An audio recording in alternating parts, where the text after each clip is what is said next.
भारतीय नागरिक सुरक्षा संहिता 2023 का सेक्शन 493 एंड 494 इस वीडियो में हम लोग समझेंगे। Section 493 procedure in case of insolvency और डेथ ऑफ श्योरिटी और when a bond is forfeited. CrPC का सेक्शन 447 में ये प्रोविजन मेंशन था। देखिए, ये प्रोविजन कहता है कि किसी भी बेल बॉन्ड के लिए अगर कोई श्योरिटी लिया गया है, एक होता है बेल बॉन्ड, दूसरा होता है बॉन्ड। बॉन्ड में तो श्योरिटी की आवश्यकता ही नहीं होती है, बेल बॉन्ड में श्योरिटी की आवश्यकता होती है।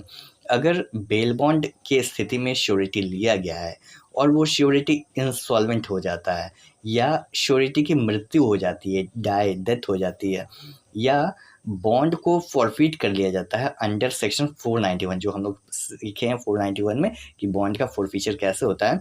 वो तो 3 सिचुएशन होता है, या तो श्योरिटी इंसॉल्वेंट हो जाता है, या श्योरिटी की डेथ हो जाती है, या उस बॉन्ड का फॉरफीचर हो जाता है। ये थर्ड सिचुएशन हो गया अंडर सेक्शन 491।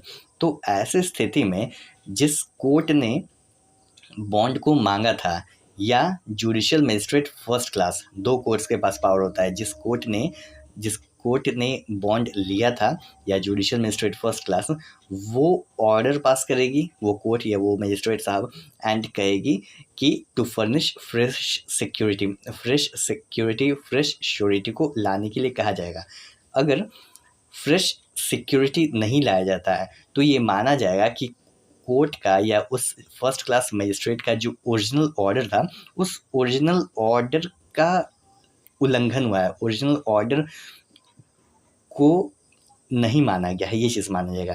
कहने का मतलब है कि कोई भी प्रॉब्लम होती है, कोई भी डिफ़ॉल्ट अराइज होता है, तो उस पर्सन को अरेस्ट कर लिया जाएगा, हिरासत में ले लिया जाएगा, उसे कस्टडी में ले लिया जाएगा। यही प्रोविज़न कहता है section 493 of BNSS procedure in case of insolvency और डेथ ऑफ श्योरिटी और when a bond is forfeited. Next, section 494 bond required from child. CrPC का सेक्शन 448 में ये चीज़ मेंशन है। बीएनएसएस में चाइल्ड का यूज़ हुआ है, लेकिन सीआरपीसी में चाइल्ड के बदले माइनर का यूज़ हुआ है, बॉन्ड रिक्वायर्ड फ्रॉम माइनर। लेकिन बीएनएसएस में माइनर हटा दिया है और यूज़ किया गया है बॉन्ड रिक्वायर्ड फ्रॉम चाइल्ड।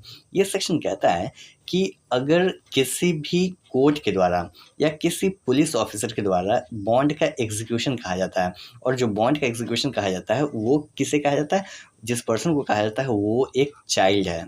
तो ऐसे स्थिति में उस चाइल्ड से बॉन्ड का एग्जीक्यूशन कराने के बजाय केवल श्योरिटी से ही बॉन्ड का एग्जीक्यूशन कराया जा सकता है।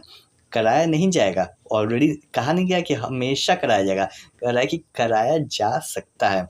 अगर वो कोर्ट या पुलिस ऑफिसर को अप्रोप्रिएट लगता है तो वो एक्सेप्ट कर सकती है कि ठीक है, केवल श्योरिटी के द्वारा ही बॉन्ड का एग्जीक्यूशन किया जाए, बेल बॉन्ड का एग्जीक्यूशन किया जाए, चाइल्ड से हम लोग नहीं लेंगे एग्जीक्यूशन। ठीक है, तो ये कोई कंपल्सरी नहीं, मतलब ये नहीं है कि हमेशा केवल श्योरिटी से लिया जाएगा, चाइल्ड से नहीं लिया जाएगा। अगर कोर्ट को या पुलिस ऑफिसर को अप्रोप्रिएट लगता है तो चाइल्ड से भी बॉन्ड ले सकता है।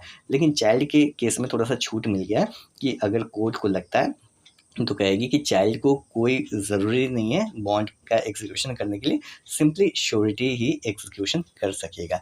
ये कहता है सेक्शन 494।